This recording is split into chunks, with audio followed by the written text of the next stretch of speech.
Ya, silakan Bapak Ibu, teman-teman semua, kita keluar dulu, kita lihat area outdoor-nya Museum Bahari.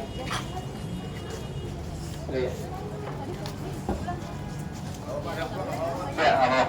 Oke teman-teman, perkenalkan nama saya Firman, saya edukator di Museum Bahari. Selama kurang lebih mungkin 30 menit kita akan berkeliling Museum Bahari. Jadi Museum Bahari ini dulunya adalah gudang rempah-rempah VOC yang dibangun tahun 1700-an. Teman-teman bisa lihat di depan pintu ada tulisan Anno 1774, yang di sebelah sana ada Anno 1719. Nah, kalau dihitung-hitung bangunan ini sudah berusia 300 tahun. Nah, kalau misalkan teman-teman lihat pula di dalam bangunan ini, material yang dipakai untuk rangka bangunannya itu adalah kayu. Nah, kayu-kayunya itu sudah berusia 300 tahun juga. Makanya teman-teman nanti saat naik ke lantai 2, kita agak perlahan, jangan lari-lari atau loncat-loncat, karena bangunannya sudah cukup lama. Pak, terus cara perawatannya gimana sampai 300 tahun kayak gini? Nah, kalau saat ini dirawatnya itu setiap hari pasti ada pengecekan ya dari anggota kita ya yang di lapangan. Terus tiap tahun ada perawatan khusus seperti ada fumigasi, ada pengecekan cat ataupun pondasi yang entah itu terkelupas atau lainnya. Nah, itu dapat dibetulkan ya dengan cara cepat juga. Berarti pure 300 tahun apa masih ada pembaruan atau gimana? Pembaharuannya adalah perawatannya seperti itu, tapi tidak merubah bentuk, tidak merubah dari sisi materialnya, kecuali musibah kebakaran yang tahun 2018. Nah, itu kan materialnya sudah terbakar, jadi diganti oleh material yang baru seperti itu. Nah, jadi masih pure 300 tahun. pure 300 tahun. Nah, nanti kita masuk ke dalam. Teman-teman kalau misalkan ada lihat kayu penopangnya, itu silahkan diketok-ketok pilarnya. Nah, itu kayu-kayu yang sudah berusia 300 tahun. Nah, selanjutnya Masih utuh? Masih utuh. Yuk, Nggak kopong? nggak kopong. Kita lihat ke sana aja. Iya, Biar kita lihat. Itu Wisata. Ntar gue bikin sini lagi ntar PTPS 400 orang kan? kan turis. Ya. Jadi kita tuh masuk ke sini sekaligus ini.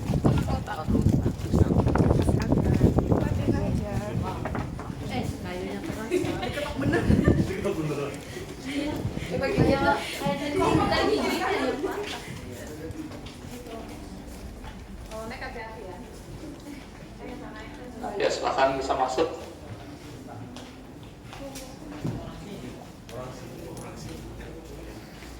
Nah ya, jadi teman-teman, Museum Bahari ini baru diresmikan menjadi museum di tahun 1977 pada masa era pemerintahannya Bapak Ali Sadikin. Sebelumnya fungsinya seperti yang saya bilang, pas masa Belanda jadi gudang rempah-rempah, masa Jepang jadi gudang logistik tentara Jepang, pasca kemerdekaan jadi gudang PLN dan PLO. Nah, yang ada di depan teman-teman semua ini adalah lukisan dari kota Batavia. Nah, teman-teman ada yang sudah tahu lah ya Batavia? Enggak. Kalau misalkan yang ada di kepala teman-teman, Batavia itu apa sih? Jakarta. Jakarta, seluas Jakarta yang sekarang atau enggak? Luas. Sudah luas. Lebih luas. Nah, jadi Itu punya gunung, berarti sampai Sunda kan? enggak, gunung itu Bogor.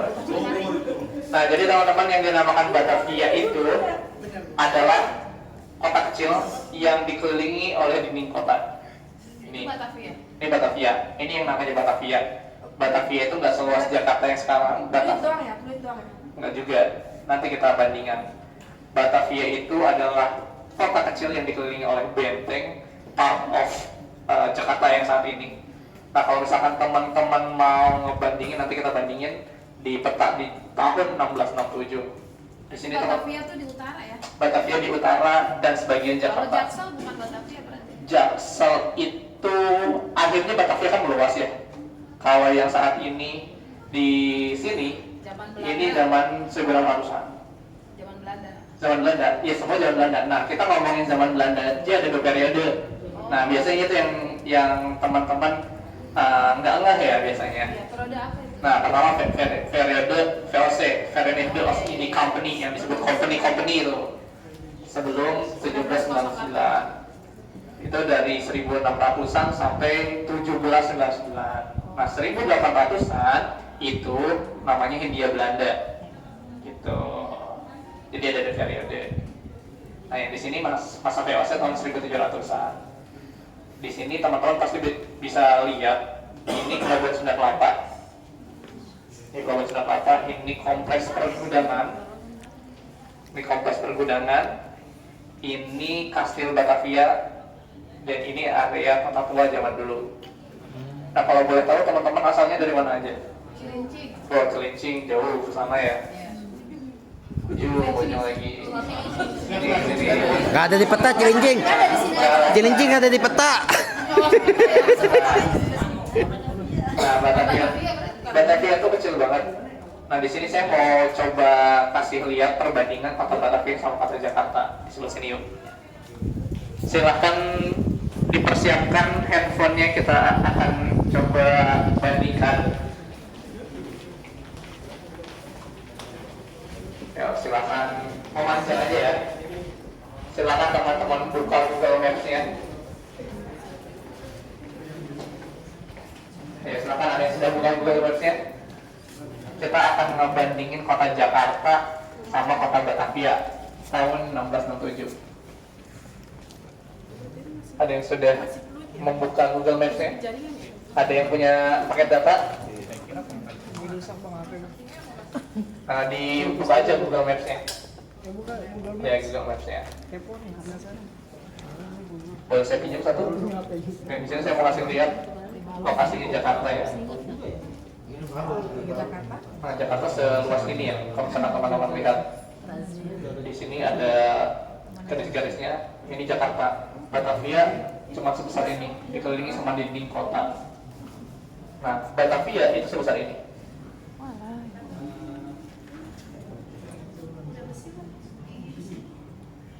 Oh, cuma sekampung. Kampung kotak.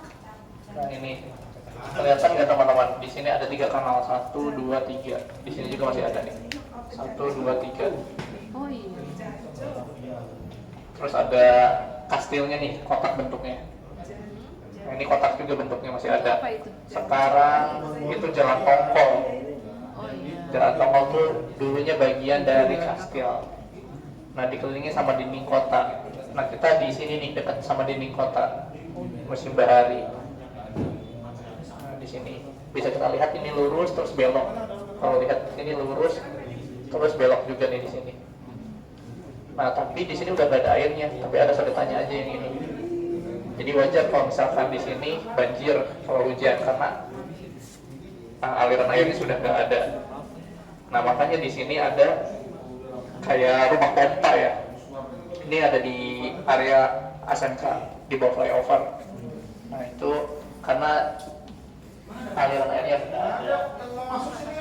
Ini Batavia. Jadi cuma area sebagian Jakarta Utara sampai ke Pecinan Glodok gitu. Area maksudnya Jakarta Barat ya berarti ya. Iya. Perbatasan barat. Bang, terus kalau daerah sekitaran daripada wilayah tersebut disebutnya apa dulu? Kalau di sini di luarnya disebut Om London dulu. Om London, daerah luar Batavia. Gitu. Nah, dulu Cilincing ya? Om London Cilincing ya. ya, Om London juga. Nah, Rorotan Om London. ada juga nanti daerah-daerah yang sebelah sana dia bikin wilayah karisidenan sendiri kayak Master Cornelis.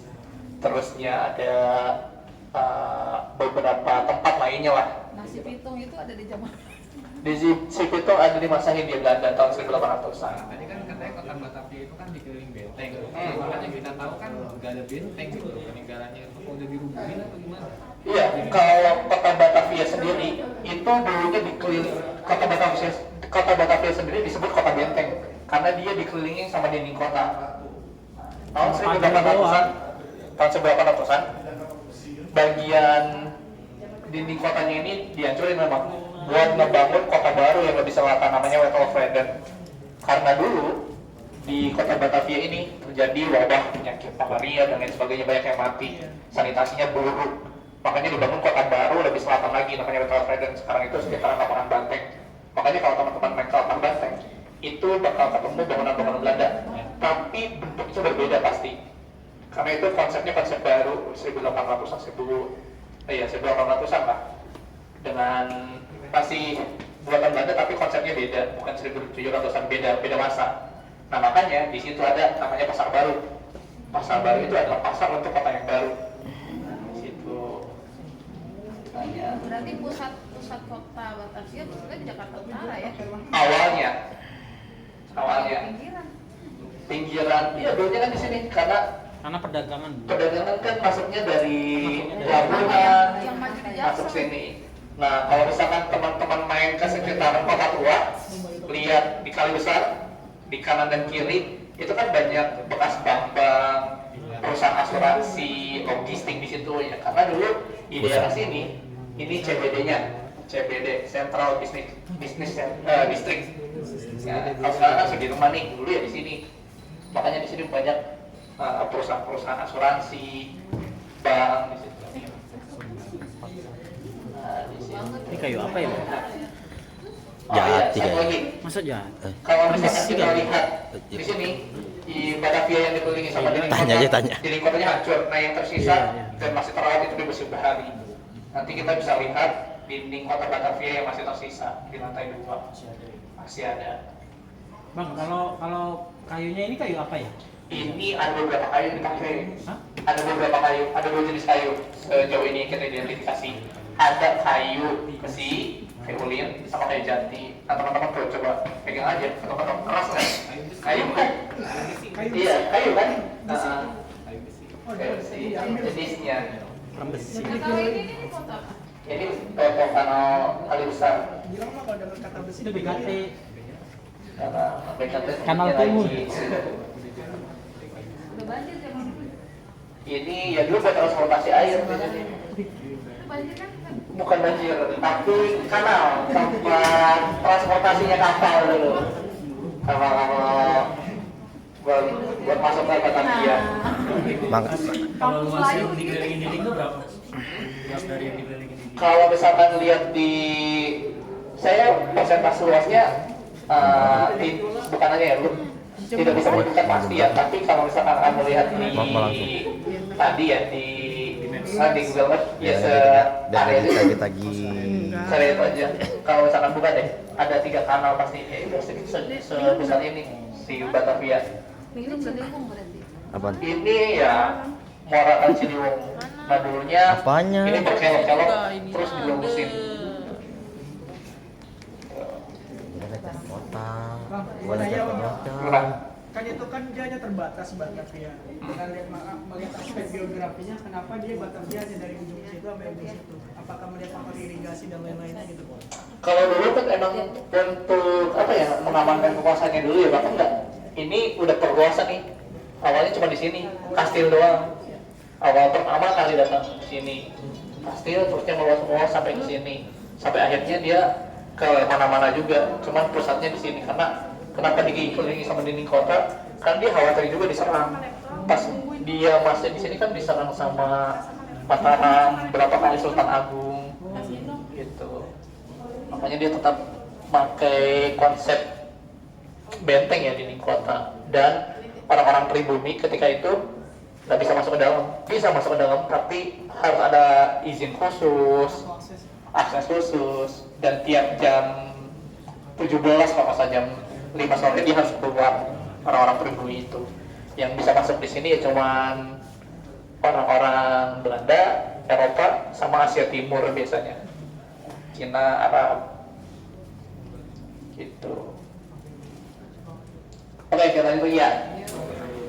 Nah, di sini banyak juga koleksi-koleksi yang kita mampilin. Ada koleksi miniatur kapal, ada juga beberapa informasi dari Candi Borobudur. Nah, kalau misalkan teman-teman pernah main ke Candi Borobudur, di Candi Borobudur itu banyak banget relief. Beberapa relief diantaranya itu menampilkan informasi tentang perahu ujung Jawa ketika itu. penghujung Jawa yang dipakai oleh orang-orang di Jawa dan Asia Tenggara ketika itu. Nah ini miniaturnya, foto miniaturnya. Terus ini ada juga perahu miniatur dari kapal Amsterdam, dulu dipakai buat angkut rempah-rempah, dilengkapi meriam-meriam buat antisipasi dari serangan-serangan musuh. Ini ada informasi dari pelayaran kapal Pinisi Nusantara. Kapal Pinisi Nusantara ini adalah kapal yang berlayar dari Jakarta ke Vancouver, Kanada tahun 1986, mengusung misi World Exposition. Jadi World Exposition ini terkait perkumpulan perkembangan teknologi transportasi dunia. Indonesia sebagai negara maritim mengirimkan perahu tradisionalnya sampai ke Vancouver, Kanada. Kalau teman-teman lihat di sini, ini ada satu bagian dari kapal Pinisi namanya kemudi guling. Kalau di foto sebesar tunjuk saya, kalau aslinya ada di belakang teman-teman bisa lihat. Tuh. Iya. Ini asli dari itu, Mas. Iya, aslinya. Itu kemudi guling. Radarnya, jadi buat manuver si kapal belok kanan kirinya. Iya. Buat bakar-bakaran kuburan. Iya, seperti dayungnya. Buat orang jalan sapi aja satu orang juga rumput. Ya? Ini asli. Ini aslinya. Dapat dari mana? Aslinya waktu itu dilakukan pembuatan di sini langsung di Bahari. Nah, jadi perahu ini namanya perahu jukung. Perahu jukung ini masih ada di Kalimantan. Perahu ini berasal dari Kalimantan. Nah, khusus perahu jukung yang ditampilkan di Museum Bahari ini di tahun 2002, si orang-orang Kalimantan itu datang ke sini, didatangkan oleh Museum Bahari untuk melakukan workshop pembuatan perahu jukung ini. Jadi perahu jukung ini dibuat dari satu bongkahan kayu besar, dikeruk menggunakan alat-alat yang ada di sana. Setelah dikeruk, dia nantinya dibakar bawahnya. Sudah dibakar, nanti dia memuai seperti ini nih yang udah jadi. Ini perahu jukung dari Kalimantan Selatan. Biasanya menggunakan kayu meranti. Ada juga yang menggunakan kayu besi.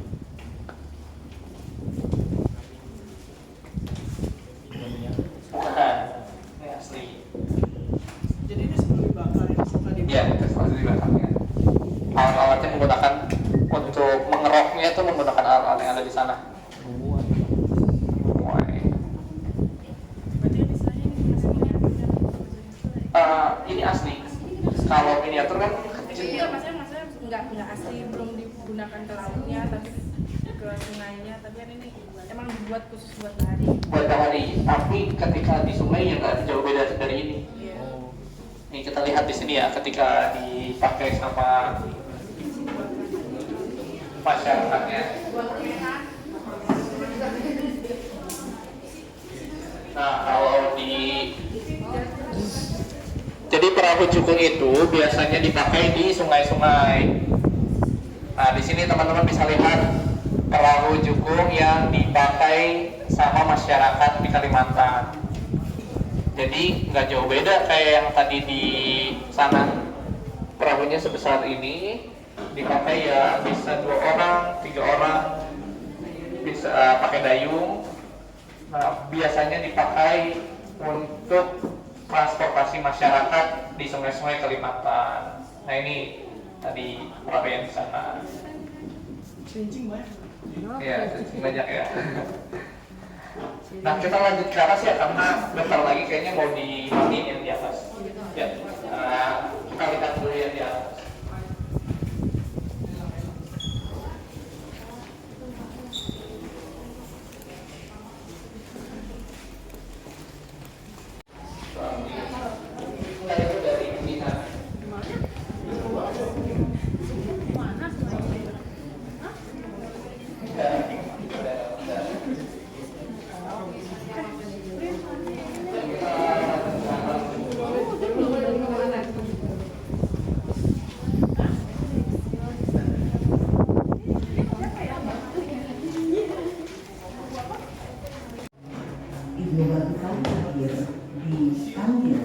Maroko pada 24 Februari.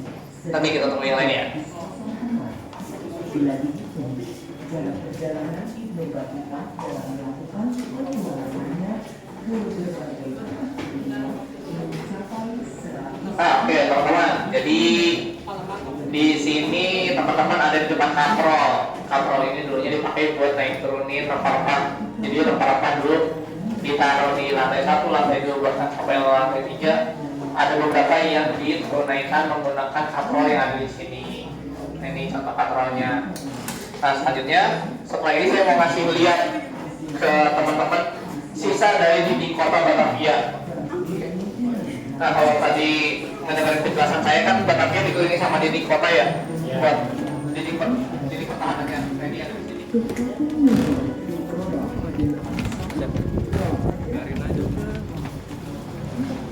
Gimana sisanya, Bang? Nah teman-teman kalau misalkan lihat ke sini, ini dinding kota Batavia yang dipakai ketika itu untuk patroli si tentara VOC. Dulu ini mengelilingi kota Batavia. Dulu tinggi ya berarti. Dulu tinggi, sekarang pendek. Pernah dengar nggak Jakarta tiap tahun mengalami penurunan tanah? Iya. Nah itu bisa dilihat di sini. Salah satunya ini. Kalau misalkan teman-teman lihat atau lihat nih lantai 1 musim bahari itu sudah ditinggikan hampir 1,5 meter. Makanya teman-teman nih bisa duduk nih di jendelanya ya. Di jendela itu setinggi yang lantai 2 atau setinggi itu. Dulunya. Karena ya udah dinaikin, sudah dinaikkan level tanahnya.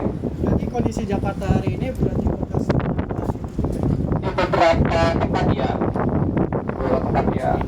masuk ini bahasa kerennya udah diuruk lah, udah diuruk hampir 1,5 meter. Yang di luar ini bukan Batavia, Bang. Yang ini masih pintu masuk sebenarnya.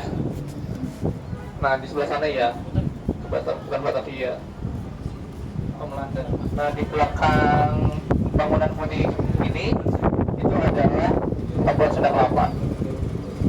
Di sebelah sana Pelabuhan Sunda Kelapa. Nah itu juga masih ada tuh yang bulat-bulat putih pos jaganya. Menara. Pos jaga. Yang mana ini yang lewatan sini? Yaitu pos jaganya. Pos jaga dari si dinding kota Batavianya. Ada beberapa pos jaga dulu. Enggak, kalau ini sih sebenarnya variasi sekarang. Ketika diresmikan jadi museum. Sebelumnya ini entah di mana tapi dihibahkan dari TNI AL. Gitu. Ornamen ini asli Mas dari Yang mana? Ini dinding ini. Dinding ini. Ornamen aslinya ya. Iya, strukturnya ya. Strukturnya ya. Ya. asli Bang bisa dinaik. COD juga dapat. Yuk kita lanjut lagi ke dalam ya.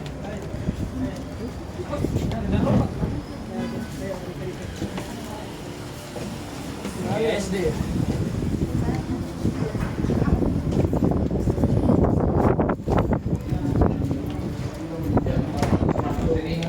Yang kini tersimpan di Museum Banda Aceh yang merupakan hadiah untuk sultan Nah, teman-teman di sini adalah cerita tentang kedatangan bangsa asing Nusantara yang dulu pertama kali datang ke Nusantara itu adalah orang-orang yang berasal dari India, Cina, dan Arab. Mereka datang ke sini untuk membeli rempah-rempah, berdagang, dan menyebarkan agama-agama. Orang-orang India membawa agama Hindu dan Buddha, orang Cina membawa kepercayaan nenek moyangnya dan agama Buddha juga, dan orang-orang Arab membawa agama Islam. Pegang lagi nih di dinding-dinding di pilar-pilar museum yang terbuat dari kayu. Kayunya, nah itu yang masih kita perlu selidiki. Kemungkinan ada yang dibawa dari Kalimantan dan ada juga beberapa yang karena di Jatinegara juga ada untuk kayu jatinya. Dari Jawa kita nggak tahu ya ada produsen kayu ulin seperti ini nggak? Gitu. Sampai saat ini sih mungkin jarang ya ditemukannya. Nah, kita juga di sini punya. Assalamualaikum. Salam. Awas, hati-hati. Waduh. Rusak diganti rugi. Ini ada rempah-rempahnya. Ya ini aroma rempah-rempahnya. Cuma gara-gara ini ya 350 Iya, tahun. 10 tahun. Cuma gara-gara ini Bang 350 tahun Bang nggak nyari emas Bang, nyarinya ini doang. Ini emas nih dulu di Eropa. Iya, dulu Mas. Di Eropa. Katanya emas hitam. Paling kalau di pasar ditawar sama ibu-ibu ya. Kalau ibu juga dapat. Iya. Ini cengkeh ya? Bukan. Cabai Itu cabai Jawa. Ini cabai Jawa. Kayak cengkeh yang ini. Oh iya nih, ini cabai Jawa. Cabai Jawa. Udah kering apa Bang? Iya udah kering. Emang dikeringkan.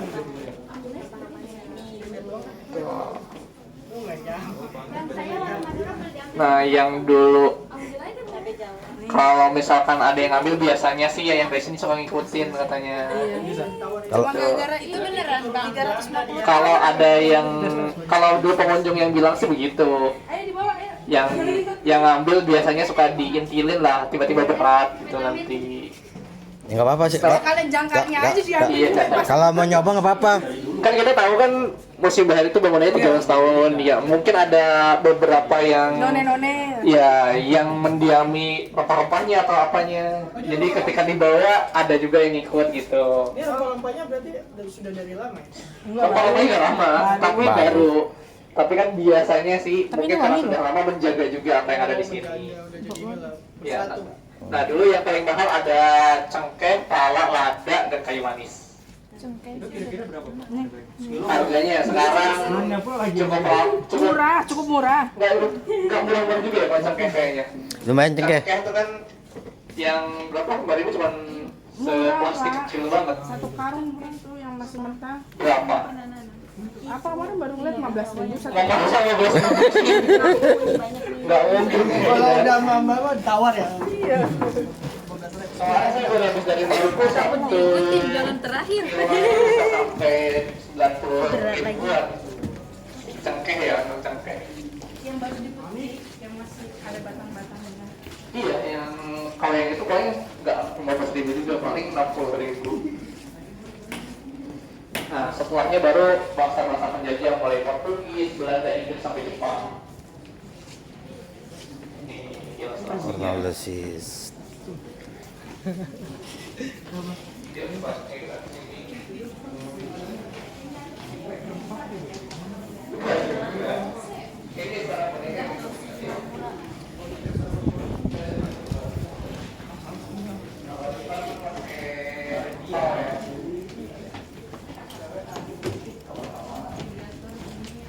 Nah, selanjutnya teman-teman di sini. Batita.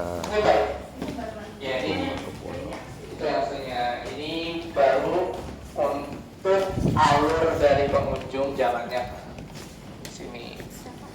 Nah, selanjutnya di sini ada tokoh-tokoh atau figur penjelajah-penjelajah dunia yang sempat singgah di Nusantara. Ada Marco Polo dari Italia, ada Ibnu Battuta dari Maroko, penjelajah. Itu isinya nggak ada apa-apanya, cuman ilustrasi pemanis ya untuk display. Cheng Ho. Ada Cheng Ho. Makasih bang. Makasih bang. Cheng Ho ini adalah Laksamana Cheng Ho. ya Panglima Angkatan Laut Kekaisaran Cina. Sebelum jadi Panglima atau Admiral, dia adalah seorang Qasim. Ada yang tahu Qasim itu apa? Pelayan. Ya, ya pelayan, dan biasanya dia tinggal di istana-istana permaisuri atau perempuan.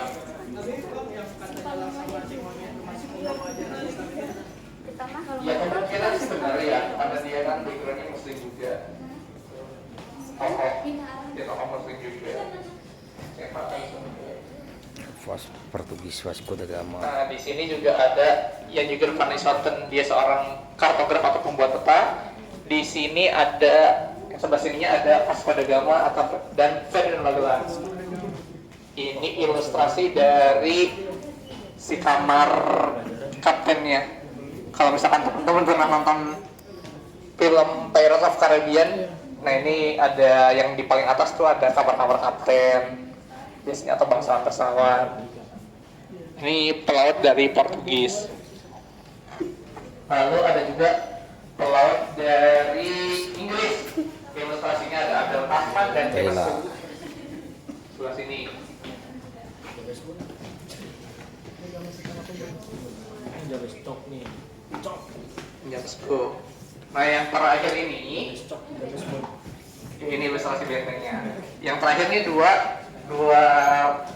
figur terakhir ini adalah Fathahilah yang mengubah nama Sunda Kelapa jadi Jayakarta. Lalu di sini ada Laksamana Malahayati. Laksamana Malahayati ini adalah panglima perang angkatan laut wanita pertama di dunia. Dan dia berasal dari Aceh. Nah, itu dibuat buat mendukung instalasi pameran. Iya, kayak nah, di sini Laksamana Malahayati dari Aceh. Dia punya cerita pernah mengalahkan Kornes de Houtman di pertempuran laut. Nah, yang lebih kerennya lagi, Malahayati beserta pasukannya mengalahkan pasukan Belanda. Pasukan yang dibuat oleh Malahayati ini adalah Inem Bale yang semuanya adalah perempuan. Nah, jadi di sini kita bisa belajar ya ngomongin tentang kemaritiman, kebaharian nggak cuma tentang laki-laki, tapi ada perempuan-perempuan hebat juga. Contohnya Laksamana Malahayati dan prajurit Inem Bale dari Aceh. Gitu.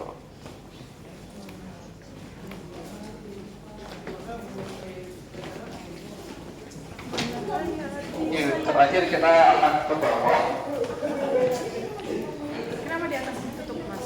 Ya, Di atas tutup. kosong, nggak ada apa-apa. Belum ada. Itu apa itu? Kalau itu exhibition temporer, itu beberapa bagiannya udah ditutup tadi ya. Yang kebakaran mana, Mas? Nih, di sini kita bakal lihat yang kebakaran. Mana? Ini kebakaran. Nih, kebakaran. Sengaja ya, Mas? Enggak juga lah. Teman-teman, jadi di sini ini lokasi yang pernah terbakar. Jadi dari jembatan ini ke arah sana itu kebakaran.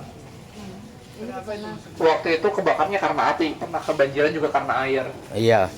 Mas, Ya. Kronologi Mas, kronologi. Karena konsleting listrik dulu di sebelah bawah sana, paling ujung. Ya, dan menyebabkan munculnya api. Setruman dulu Mas, baru Nah, percikan api itu kan beda. Iya, nah, di sini teman-teman, teman-teman bisa lihat juga di sini ada beberapa material yang udah mulai diganti nih menggunakan besi. Nah, di sini juga cocok buat teman-teman kalau misalkan mau foto-foto juga boleh nih, di sini bagus. Jembatan ini disebut juga jembatan Simanis. Berapa lama Shit. Apanya? Cuma 1 tahun ya. Di sini ada memorialnya juga, cuman kita bakal masuk di bagian depannya aja. Tapi jembatan ini baru kan, Mas? Jembatan ini baru diperbarui. Kalau sebelumnya sih udah ada juga menghubungkan gedung A dan gedung C Dengan ukuran yang sama. dan ukuran yang sama. Nah, jembatan ini disebut jembatan Simanis. Kenapa disebut jembatan Simanis? Karena dulu di sini tempat syutingnya Simanis di Batu Ancol. Ya, teman-teman silahkan buka aja kalau percaya lihat di YouTube-nya. Apa? di sini juga ada manis. Hah? Yang kayak rumah di atas itu bisa naik ke lantai 3, itu kosong, nggak ada apa-apa. Dulunya ya buat Lewat di atas. dulunya itu buat naruh rempah-rempah. Tuh. Yuk kita lihat ke sini. Ambil ke atas terus ke bawah. Tali sepatunya, Mas? enggak apa-apa. Ini masih kosong. Masih tuh yang kebakar kemarin. Mau diisiin nggak, Mas? Biar Ya masih bau cat. muter sendiri malah.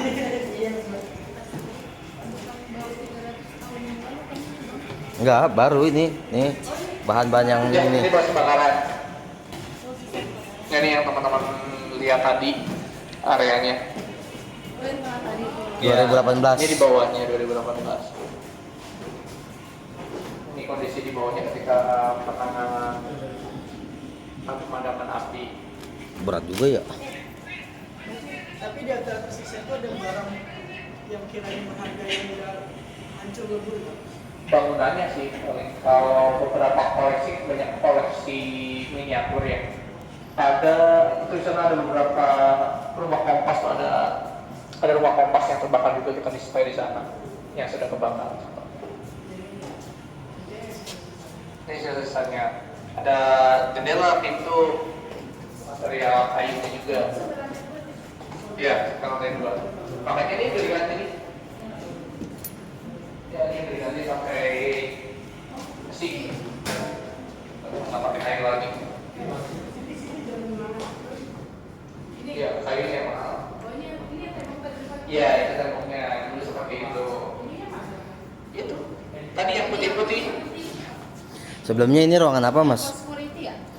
Ya pos jaga. Ini bukan pos jaganya nih. Rumahnya udah nggak ada, Udah nggak ada, ganti jalan. udah ganti jalan. Ini Bang Jaka nih Bang. Waktu kebakaran kayaknya orang Madura banyak di sini. Udah juga sih, udah di amanin orang-orang Madura. Ini juga apa? Oh ini Bang. Tadi kita ngomong besi dulu. Ini apa ya? Patutnya. Ya. Ini tadi yang di depan tadi. Iya, itu dinding kotanya. Nah, kalau misalkan teman-teman lihat jarak dari bawah ke atas itu tinggi banget. Tapi sadar nggak ketika masuk ke Museum Bahari kecil pendek banget? Nah, itu yang kita sebut si bawahnya Museum Bahari itu udah ditinggiin. Dulu aja udah kelelep apalagi sekarang. Nah sekarang kayak gini nih kalau dilihat dari jalan. Iya agak tinggi, emang tinggi dulu. Sekarang udah ditimbun.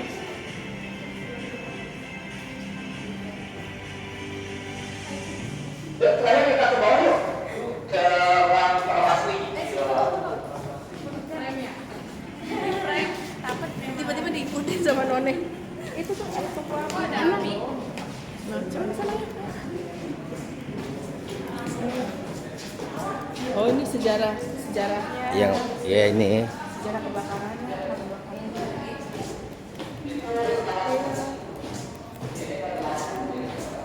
Oh iya itu sejarah kebakarannya.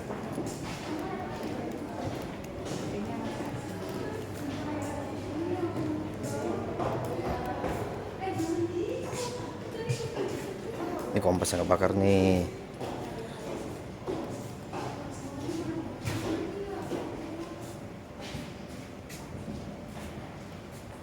Nyapinya nih.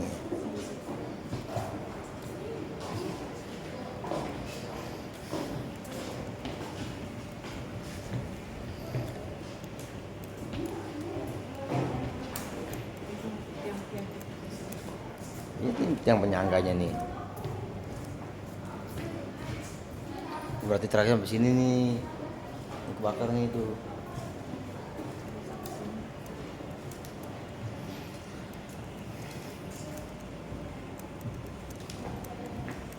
Perahu ini bisa tadi dia berseimbangan. Punya layar tinggi juga. Tapi karena carinya kepanjangan, layar yang tinggian nggak cocok. Beberapa di sini. Kalau kebakaran bisa dijual kan? Gak bisa kita ngejual ini salah. Ini ada bagian-bagian lain.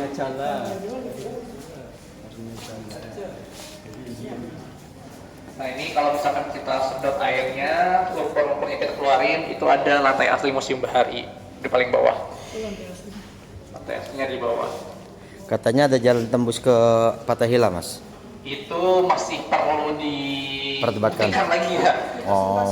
Iya itu beberapa yang bilang katanya sih ada, tapi kita belum dapat bukti tertulisnya ya. Kalau misalkan itu ada bukti tertulisnya, kita baru bisa memastikan itu.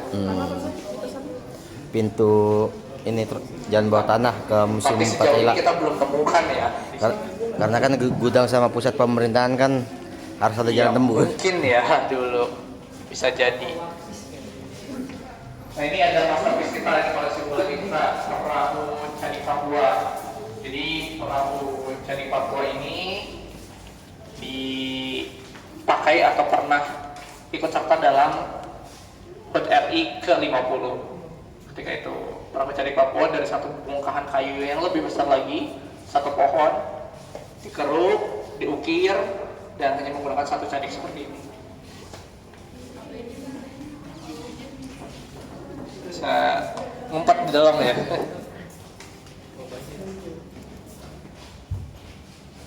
Nah, terakhir di perahu ini.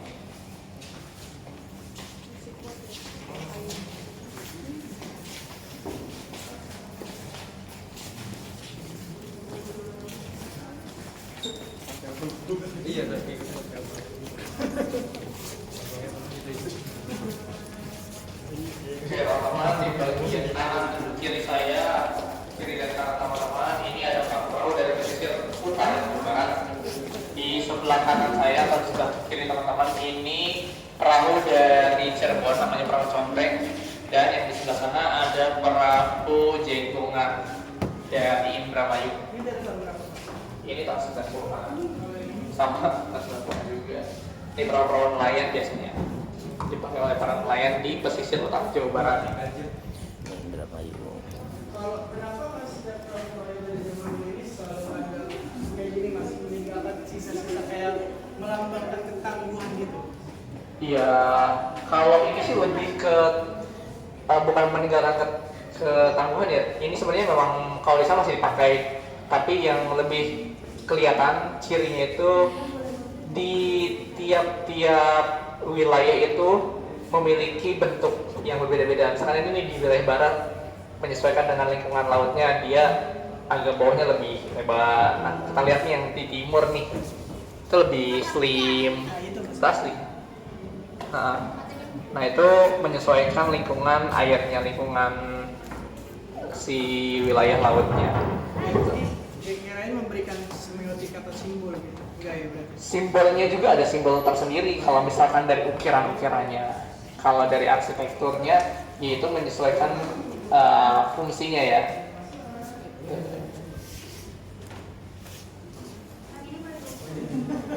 Kalau dibawa pulang nanti diikutin juga sama